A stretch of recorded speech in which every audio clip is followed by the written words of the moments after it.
Boa tarde. Imagino que todo mundo esteja cansado já a essa altura do segundo dia. Vou tentar fazer essa palestra ser o mais divertida possível, apesar do tema ser um tema denso. Essa é uma história baseada em fatos reais. Os times são ágeis e o backlog de produtos está bem refinado. Ainda assim, não se consegue entregar valor com a frequência ideal. O que está faltando? Eu sou a Coca, eu trabalho e moro na Irlanda há 1 ano e 3 meses. Trabalho com transformação de negócios há 13 anos, e mais especificamente com Agile há 4 anos e meio. Sou fundadora do Agile Beer, que é um meetup que promove troca de experiências sobre agilidade de uma forma democrática, e é um evento gratuito, e a gente está rodando agora em 6 cidades do mundo inteiro. Então, se vocês tiverem interesse em saber mais, tem aqui no Rio de Janeiro, tem São Paulo, Campinas, Blumenau, Dublin, Londres, e em breve a gente deve ir para algumas cidades da Alemanha, se tudo der certo. Depois, se vocês tiverem interesse em saber mais, entra lá no aplicativo ou procura a gente nas redes sociais.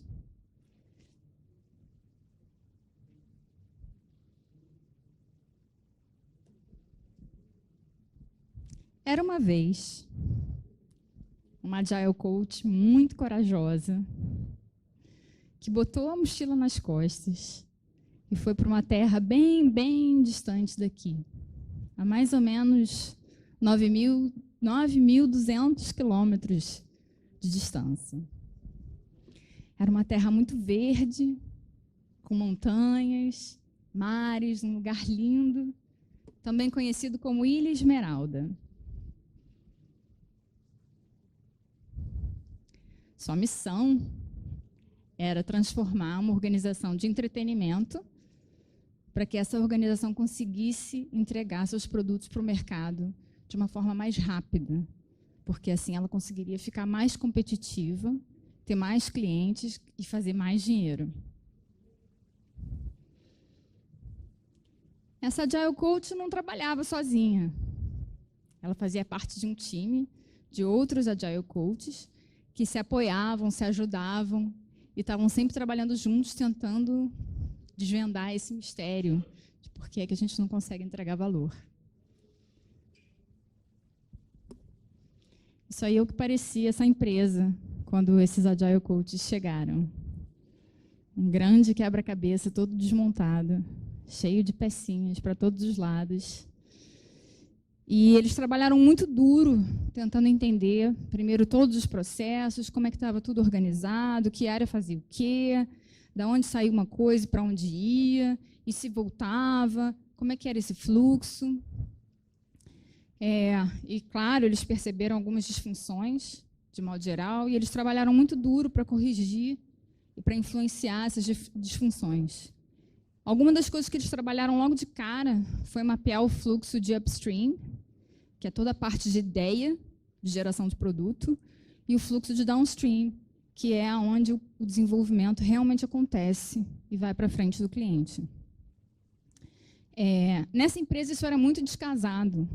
E quando esses Agile Coaches chegaram na empresa, eles receberam a diretriz de ir trabalhar nas equipes de desenvolvimento. Vai lá trabalhar nessas equipes, que essas equipes não estão rendendo.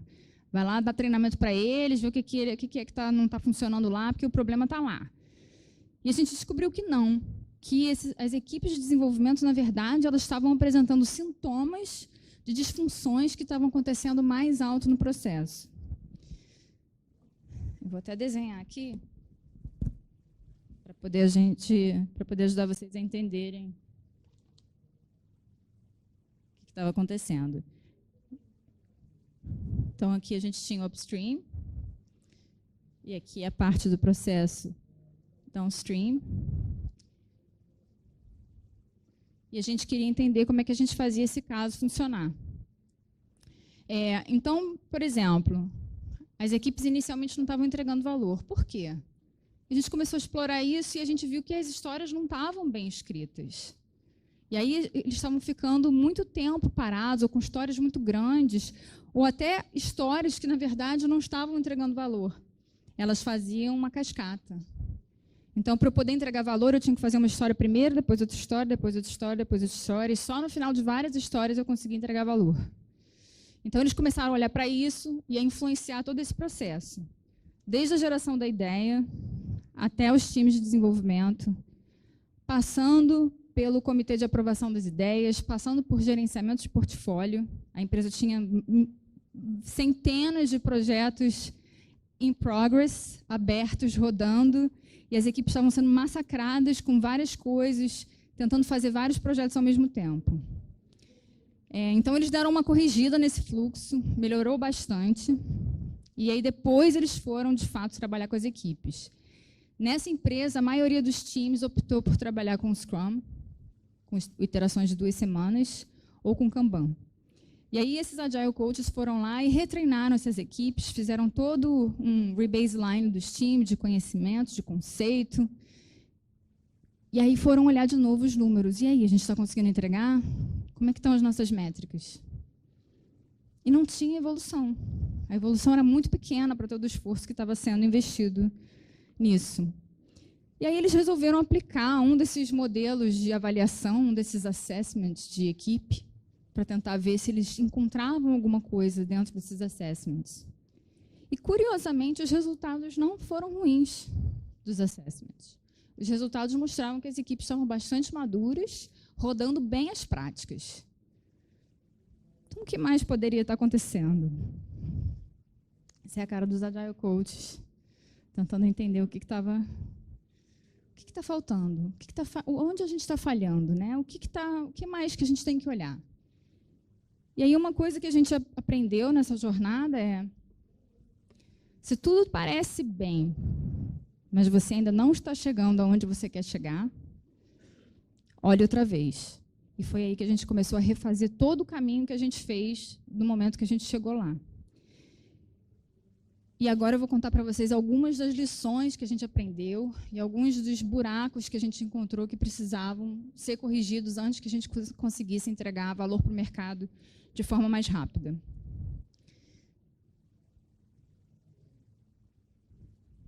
Primeira coisa que eu queria contar para vocês, né? Eficiência de fluxo ou, no caso, a ineficiência de fluxo. Não sei se vocês conhecem. Quem aqui já ouviu falar dessa fórmula matemática de eficiência de fluxo? Poucas pessoas. Existe um cálculo que a gente faz para entender qual é a eficiência de fluxo de um time.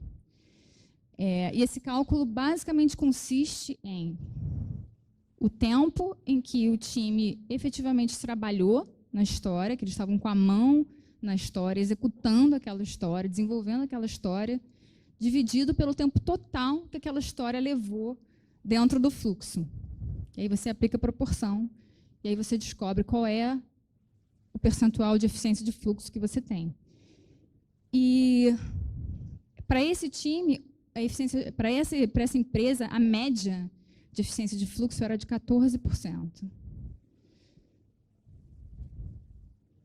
Isso significa que 86% do tempo a história estava parada, em algum lugar, em algum momento, nesse fluxo aqui. E ela estava parada por quê? Ou porque a discussão em cima do produto não foi bem feita, e aí várias vezes a gente parava no processo para rediscutir. O que isso aqui quer dizer? Mas isso aqui? Mas e essa persona? Mas e aquele cliente? A gente não pensou nisso. E agora tem um problema de dados. E agora tem compliance de dados. E aí, com cada vez que surgia uma dúvida, ou que surgia um impedimento, a história ia parando. Ou seja, no total, a história estava parada 86% do tempo. E para dar uma referência para vocês, a média de mercado, né, nos estudos que são feitos, é que a eficiência de fluxo é de, em média, 15%. Ou seja, a gente estava na média das empresas de modo geral. Então, se vocês quiserem aplicar essa fórmula aí no trabalho de vocês, para vocês entenderem se vocês estão nessa média ou se vocês estão realmente prestando atenção nesse fluxo como um todo. E as empresas que estão performando bem, que estão focadas na eficiência de fluxo, estão fazendo ações para melhorar essa eficiência, a média delas é de 40%. Ou seja, ainda assim, a história fica parada 60% do tempo.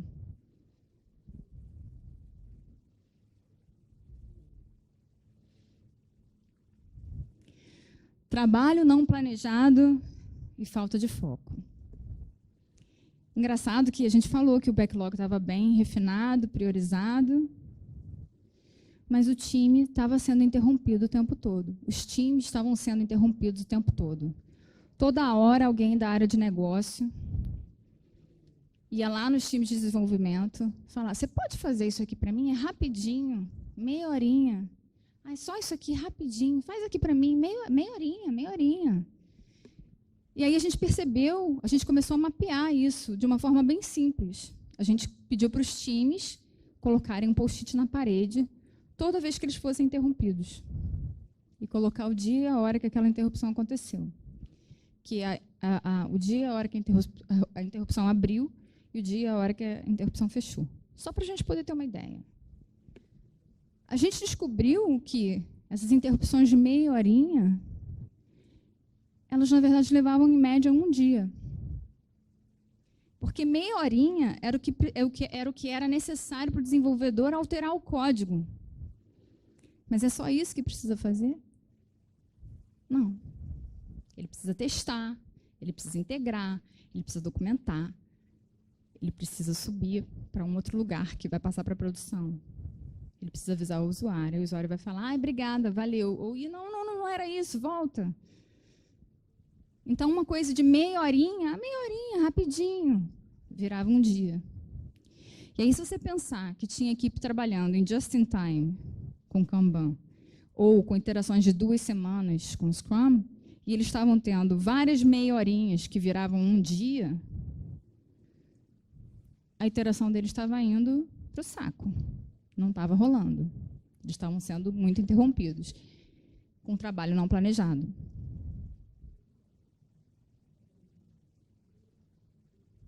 Efeito cascata. Foi muito curioso que, quando a gente começou a olhar essa organização como um grande sistema, né, e aqui entra um pouquinho do que a gente começou a ver lá no keynote de ontem, de System Thinking,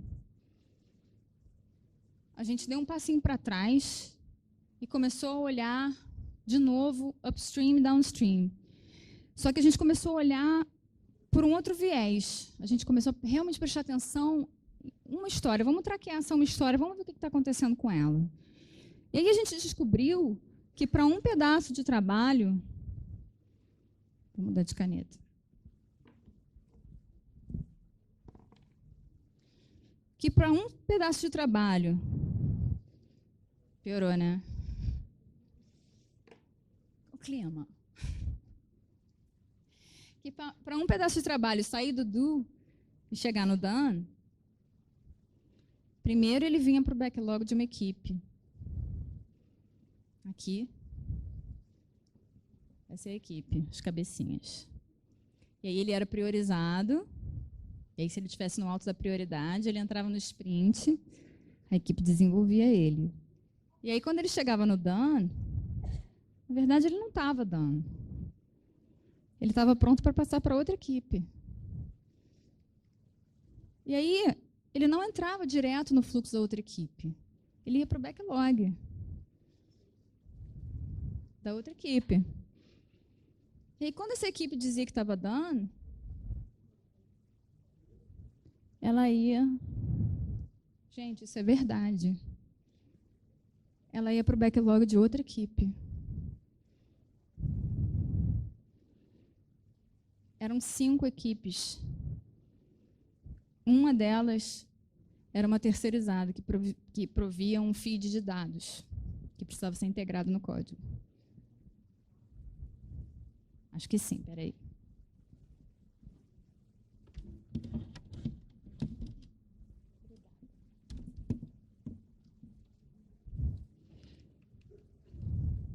Acho que tá. Tá sem a apoio, porque aqui não tem apoio. Virar o quê? É igual a fosse aqui a parte. Melhorou?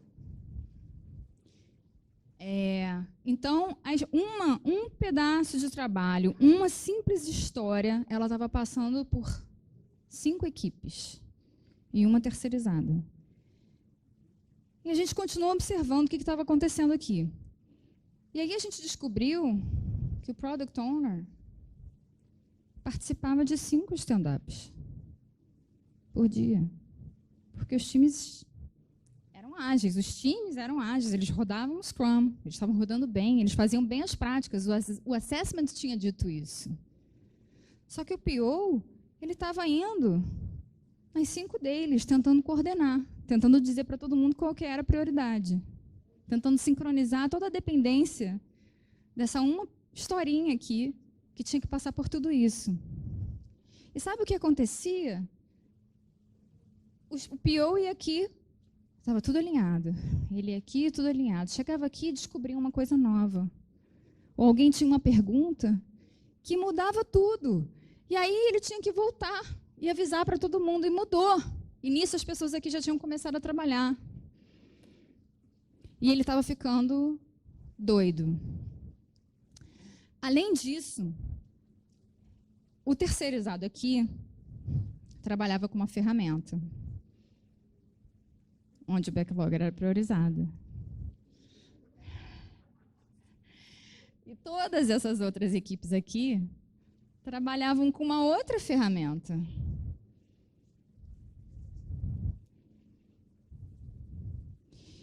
E aí ele tentava ficar interligando as histórias para saber qual que era a mesma história aqui e qual que era a mesma história aqui. E aí ele estava tão doido que sabe o que ele fez? Ele criou uma outra ferramenta que era para ele tentar coordenar isso aqui e manter as equipes alinhadas. Que loucura, né? Que loucura. E aí, quando a gente percebeu isso, a gente sentou com as pessoas e falou assim, olha só, vocês perceberam que está acontecendo isso?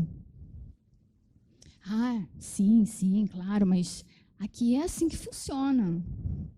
A gente precisa trabalhar dessa forma, porque a nossa arquitetura de sistemas, ela é fragmentada, e para a gente poder entregar uma coisa lá no final da ponta, ela tem que passar por todos isso, e aí é cada time para atender uma parte do sistema. O que a gente faz? Né? Basicamente, a gente tem 2 opções. Ou a gente altera a arquitetura de sistemas para ser uma arquitetura agile, ou a gente altera como é que esses times estão sentados para a gente, pelo menos, diminuir um pouco essa dor. E aí a gente foi com a segunda opção. A gente puxou uma pessoa daqui, uma pessoa daqui, uma pessoa daqui, a pessoa daqui, e a gente negociou com o terceirizado de que ele ia fazer parte da equipe. Porque se existia um objetivo e ele era necessário para a empresa alcançar esse um objetivo, ele tinha que fazer parte dessa equipe. E a gente negociou isso. Não foi uma negociação fácil, mas a gente conseguiu. E aí eles passaram a ter uma planning, um stand-up, um refinamento, uma priorização. E isso mudou drasticamente o cenário que esse time estava rodando. A gente também matou isso aqui, tá? Porque os times começaram a usar só uma ferramenta. E o trabalho andava em só um quadro de trabalho.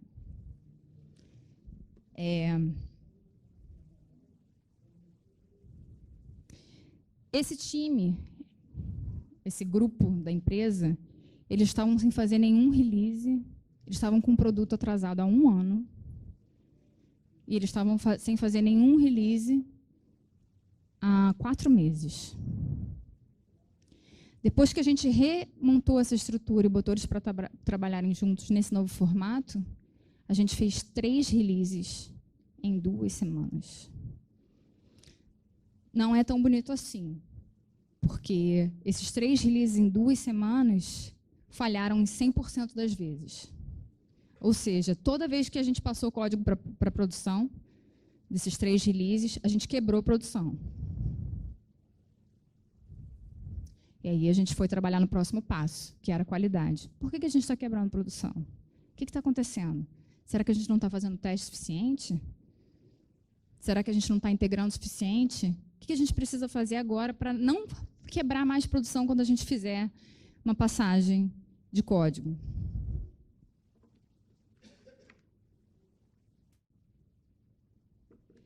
E aí entra outra parte da história. A ausência de teste unitário. Teste unitário é o teste que você faz no código que você está alterando, no código que você está escrevendo.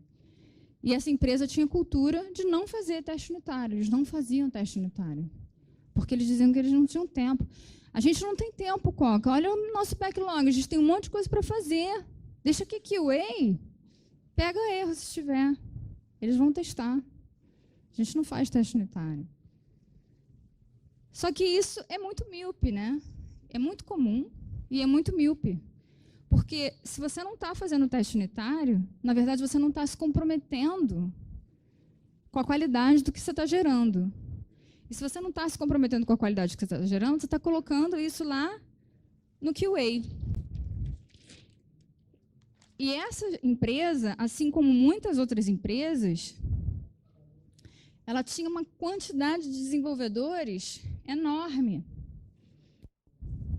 E os testers, ou os QAs, eram super poucos. E aí os desenvolvedores iam produzindo, iam gerando uma fila gigantesca de coisas que não dava vazão para os testers e os QAs testarem e pegarem. Porque, além de tudo, eles estavam fazendo teste manual.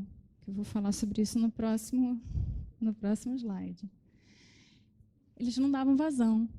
E aí, cada um que eles pegavam estava quebrado.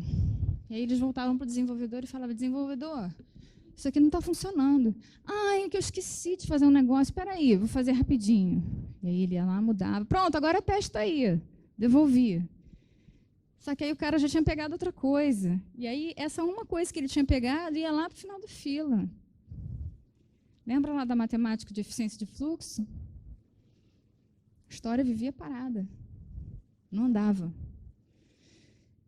E às vezes ela ia, eu chegava aqui e não está funcionando. Volta tudo de novo. Né? Então, gente, teste unitário é muito importante. Se você olhar numa perspectiva de que a organização é um sistema e de que seu fluxo é um fluxo único, para você poder entregar uma ideia em produção na frente do seu cliente, você tem que tomar cuidado com o que você está fazendo para evitar esse retrabalho que vai gerar desperdício, que vai gerar frustração, que vai gerar desengajamento. Porque ninguém quer trabalhar nessas circunstâncias também, né? Testes manuais. Essa era outra história. Caraca, quantos vocês fazem 100% de teste manual? Na verdade, a gente faz 90%. 10% está automatizado. E vocês têm um plano para automatizar o resto? Não, a gente não tem tempo. A gente não tem tempo de ficar automatizando o teste. E eu acho que essa figura é perfeita para isso, né? Porque você não tem tempo, você vai continuar sem tempo. Você nunca vai sair daquilo. Se você não tomar uma ação, se você não tiver um plano para melhorar aquela parte do seu fluxo que está com problema. E isso é uma outra coisa que é muito frequente ainda hoje, né? As empresas não estão investindo como elas deveriam na automação de teste. Elas estão focadas em adotar Scrum, fazer sprint, fazer stand-up, só Agile, né? Eu faço retrospectiva. Mas é um Agile flácido, né? Porque você não está prestando atenção nessas outras coisas que vão te fazer ser mais eficiente, né? Que vão te fazer salvar tempo para você investir no que realmente importa. Nessa empresa, eles faziam testes manuais e cada vez que eles precisavam, eles faziam releases a cada 2 meses e eles faziam sprints de regressão. E a regressão era toda na mão, toda manual. E não só o esforço com o teste, eles tinham todo o esforço de documentar, de tirar print screen, de guardar evidência. Passou no teste, não passou no teste, vamos corrigir. E o nosso fluxo lá, nosso cálculo de fluxo, história parada o tempo todo. Isso sem falar nas férias, né? A pessoa que ficou doente, afinal de contas, né? A gente tinha pouca gente aqui para fazer tudo isso. Configuração dos ambientes. Uma outra coisa que a gente aprendeu nessa história também é que cada vez que o time precisava mexer em ambientes de teste, de desenvolvimento, de pré-produção, era uma dor gigantesca, porque eles não conseguiam configurar o ambiente, ou porque o ambiente não era estável. Eles estavam gastando muito tempo para fazer esse setup, para então conseguir desenvolver, para então conseguir testar, para então conseguir jogar em ambiente de pré-produção.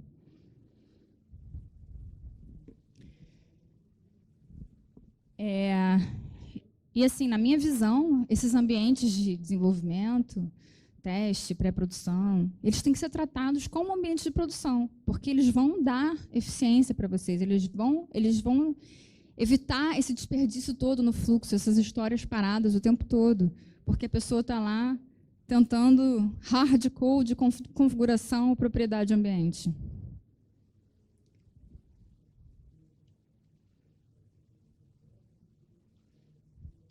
A arquitetura de sistemas. A gente viu mais cedo ali nessa história que eles falavam que uma história precisava passar por tudo isso, porque a arquitetura de sistema deles era montada dessa forma, era arquitetada dessa forma. Uma coisa que eu fico tentando entender para empresas que não olham para a arquitetura de sistemas, e eu acho que assim, a maioria das empresas que está fazendo transformação ágil não está olhando. Tanto que os últimos reportes que saíram da Version 1, o The State of Agile Report, não sei se vocês acompanham, os reportes de DevOps também, eles mostram que, apesar de a gente ter uma onda de organizações se transformando, 64%, um número por aí, apenas 4% das empresas estão colhendo, de fato, os benefícios da transformação ágil. As outras não estão sofrendo, estão gastando dinheiro, e não estão tendo retorno em cima disso. E aí a gente lê várias e várias e várias histórias de Agile não é para mim, Agile não deu certo, adotei Scrum, não funcionou. Por quê? Será que você realmente está sendo ágil? Ou será que você só adotou agilidade no time? Você só adotou agilidade no desenvolvimento do código? Você só adotou um framework? Será que você está olhando para a sua organização como um sistema completo? Você está tomando as devidas ações, você tem os devidos planos para tornar a sua organização verdadeiramente ágil?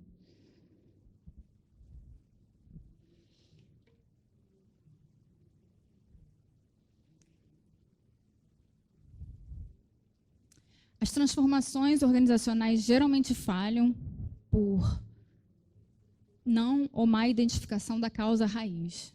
A gente fica muito focado no sintoma, e a gente não presta atenção no que está realmente causando aquele sintoma. É muito importante identificar bem essas causas raízes e entender quais são as consequências dela e traçar um plano para resolver, para gerenciar, para controlar os danos que esse problema pode trazer. Transformar uma aplicação legada numa aplicação Agile Ready não é tarefa fácil. E a recomendação, ou pelo menos a minha sugestão, é que vocês comecem com pequenos passos.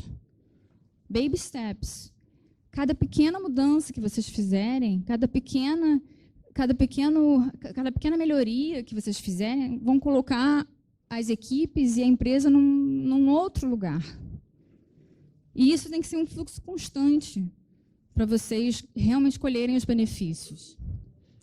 Uma coisa que a gente fez nessa empresa, e que fica a sugestão, é criar um time ágil que esteja focado em melhorar a arquitetura de sistemas e focado em melhorar aspectos de ambiente de desenvolvimento, teste unitário, automação, etc.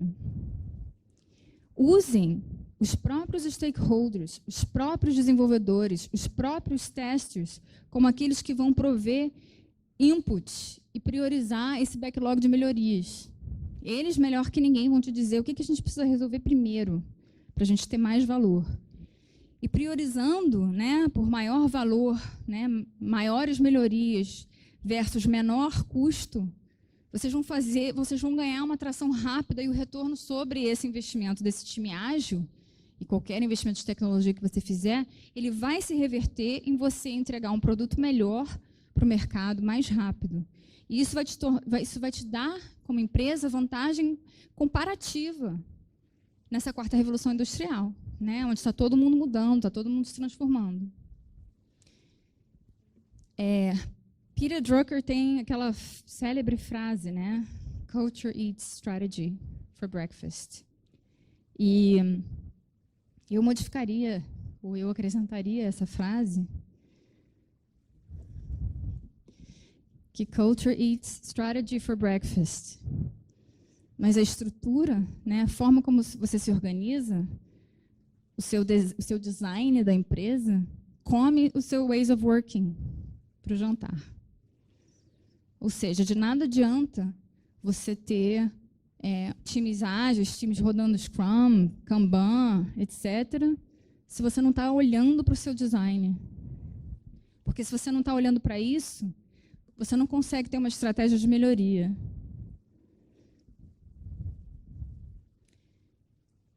Eu espero que essa palestra tenha ajudado vocês a refletir um pouquinho sobre essas dificuldades e, de repente, ter provocado alguns insights de coisas que vocês podem voltar para o trabalho de vocês e, de repente, olhar outra vez, como a gente falou lá no começo. Obrigada.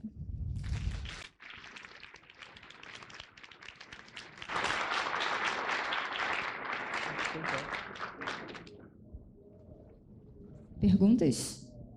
Comentários?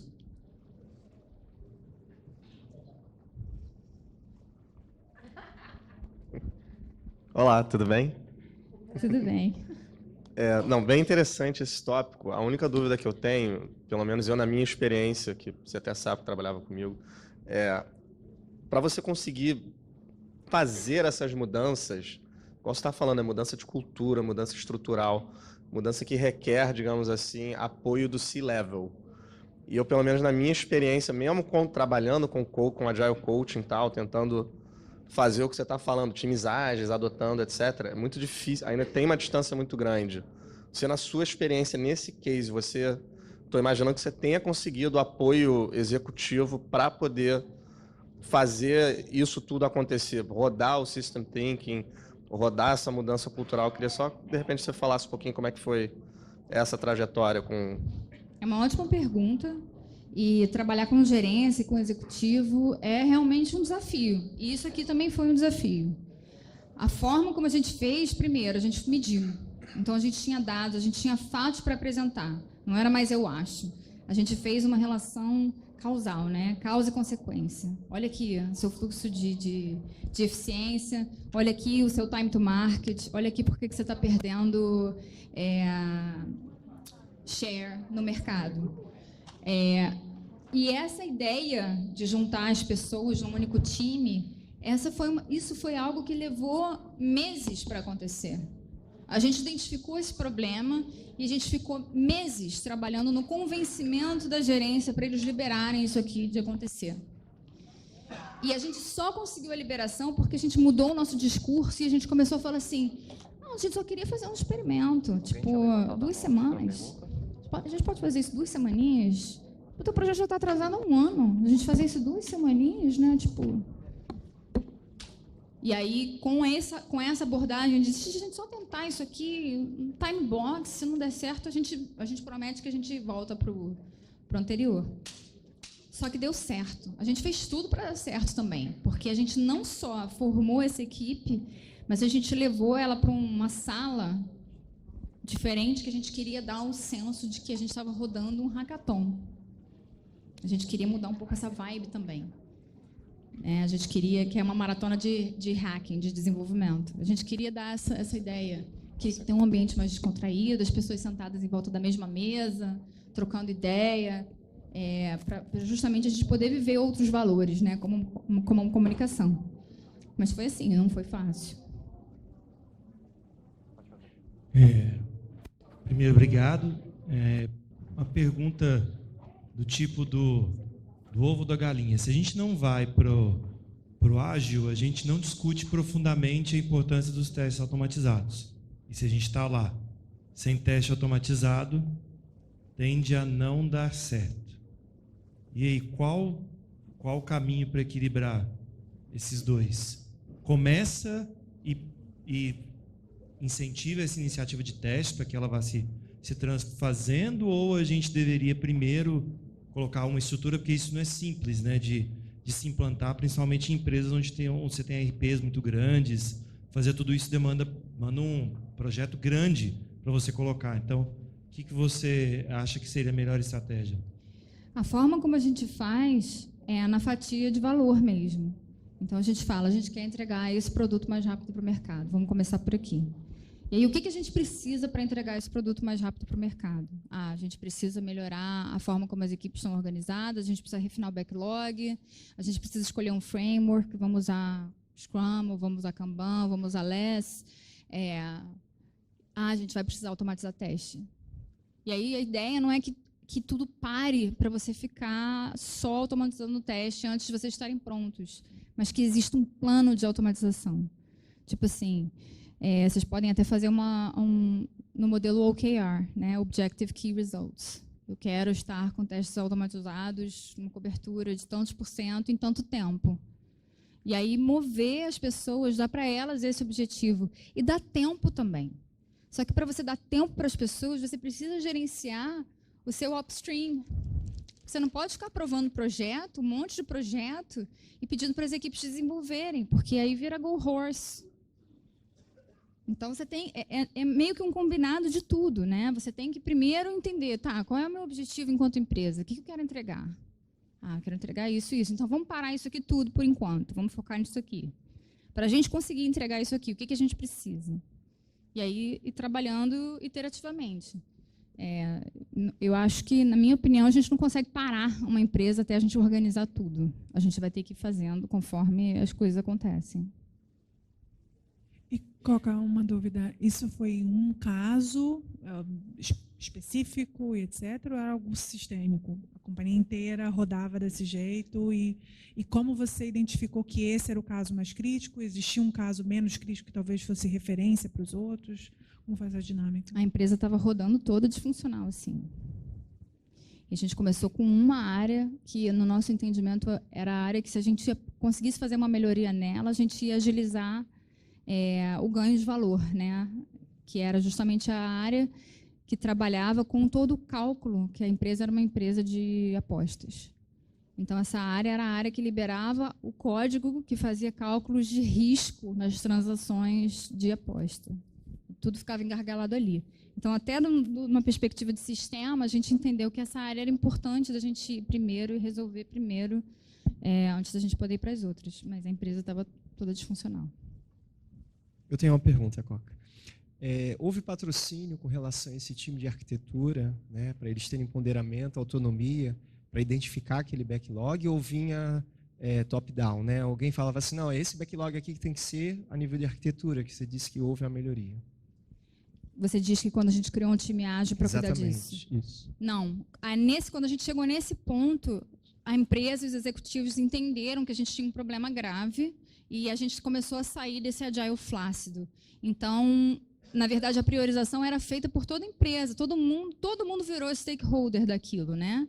E aí tinha um product owner nessa equipe ágil e ele recebia todos esses feedbacks e esses pedidos de coisas que todo mundo, né, achava que poderia melhorar, priorizava, e eles foram fazendo isso de forma transparente. Então, todo o restante da organização sabia o que estava no backlog, sabia o que eles estavam trabalhando naquele momento, sabiam qual era a possível próxima coisa, e assim foi sendo feito. Mais alguma pergunta? Parabéns pela apresentação. Trabalho em empresa grande, empresas grandes tomam decisões de forma separada, elas têm, como você falou, a questão da arquitetura, Eram equipes separadas, que trabalham de forma separada, porém tem backlogs separados também. Então, a pergunta é mais a seguinte, como que ficou a estrutura de backlog dessa nova equipe? Porque você citou uma fila, desculpa, um fluxo com 5 filas, e eu queria entender como que ficou a questão do fluxo em relação a esse novo time que foi formado, e se era disparado para outras filas, se era uma... bom, é isso a pergunta. Não, a gente unificou os backlogs também. E unificou todas essas filas numa única fila, porque, na verdade, tudo era a mesma coisa. Que eles não conseguiam fazer com uma equipe só entregando. Então, a história ia passeando na organização. Por cada uma. Aí, quando a gente trabalhou lá upstream, né, a gente já tinha feito esse exercício de visão do produto, o que a gente quer para aquele produto em 18 meses, em 12 meses, e aí o que a gente precisa para fazer para chegar lá. E aí, a partir disso, começou a fluir para um único backlog, da onde essa equipe puxava as histórias e começou a entregar. Tá. Então, unificou, não tem... Unificou, isso aqui acabou e a gente começou a usar um sistema só. Tá bom. Obrigado. Respondi? Sim. Mais alguém?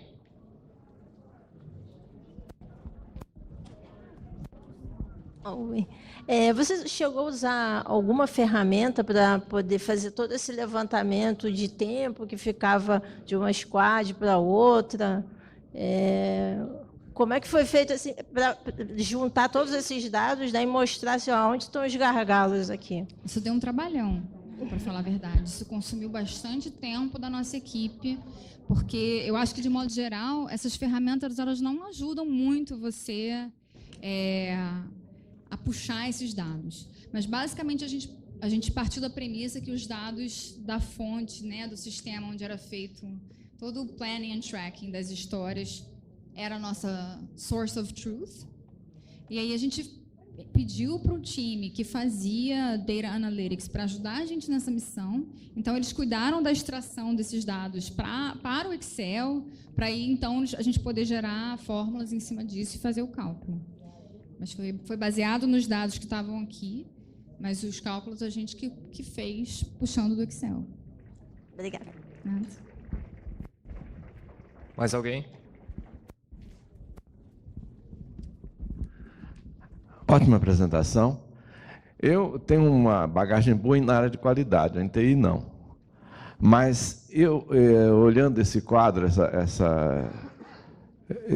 esse problema, eu vejo que eu tento ver que o problema principal dessa empresa era na qualidade, não só no downstream, também no upstream, porque o upstream ele tem que entregar um produto testado, bem definido, para que o downstream possa começar a trabalhar. Então, quer dizer, a questão de conscientização para a qualidade, era um ponto, na minha visão, um ponto muito crítico. E, aliás, isso está em quase todo lugar. Eu queria só comentar. Infelizmente, sim. A realidade é que isso está em praticamente todos os lugares, eu diria. E isso era um dos motivos da nossa eficiência de fluxo estar com uma proporção tão baixa. Porque como a visão não tinha sido bem discutida, né, o produto não tinha sido bem definido, e mesmo se tivesse sido, ele não tinha envolvido as pessoas todas que iam trabalhar naquilo, aquela história parava toda hora para redefinir, para rediscutir, mas é isso, a gente esqueceu de discutir aquilo.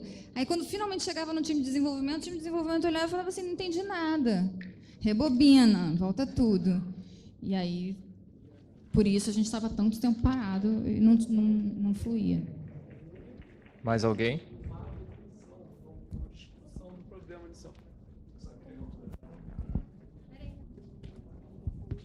Eu não sei se eu poderia generalizar isso, mas eu peço a sua opinião, se isso não é uma doença que tem em quase todas as empresas aqui no Brasil também. Com certeza, eu não separaria, eu diria que isso é uma doença global. Porque eu vi isso aqui quando eu trabalhava aqui no Brasil, eu escuto relatos de colegas agilistas, de outros agile coaches, inclusive percebo que tem agile coaches que não estão conseguindo fazer essa visão de tudo, e isso é uma miopia, né? Então, é um problema generalizado, eu diria. Sim, o número de histórias feitas, que não significa necessariamente que você está entregando valor. Olá, Coca. Parabéns pela palestra. Queria saber um pouco mais sobre... Você falou do baixo índice de automação de teste unitário. Como é que vocês fizeram para recuperar um pouco desse legado que não possuía esses testes unitários, ou se trabalhou só dali para frente? Trabalhamos dali para frente. A ideia era essa, com exceção dos testes de regressão, que a gente precisou fazer um trabalho para cobrir, ter essa cobertura ao longo do tempo. Mas existia um plano, a gente sabia que as coisas não iam melhorar da noite para o dia, mas era aquela história dos baby steps em direção à melhoria contínua. Se a cada mês a gente tivesse mais 3% de cobertura que fosse, a gente já estava melhorando, a gente já estava aliviando os nossos gargalos, a gente já estava melhorando o nosso sistema como um todo.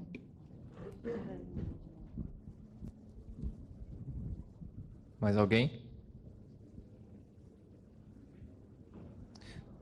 Só complementando, eu queria fazer um parênteses.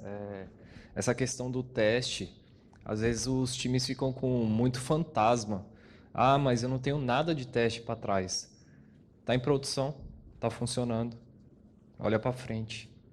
Você vai ter uma regressão, você vai fazer ela, mas não se preocupa o legado. A partir desse momento que você fizer, você vai testar. Aí você garante seu fluxo principal, uma regressão, e segue a vida. Você vai completando suas pecinhas a partir do novo. Fechou? Fechou? Obrigada, pessoal.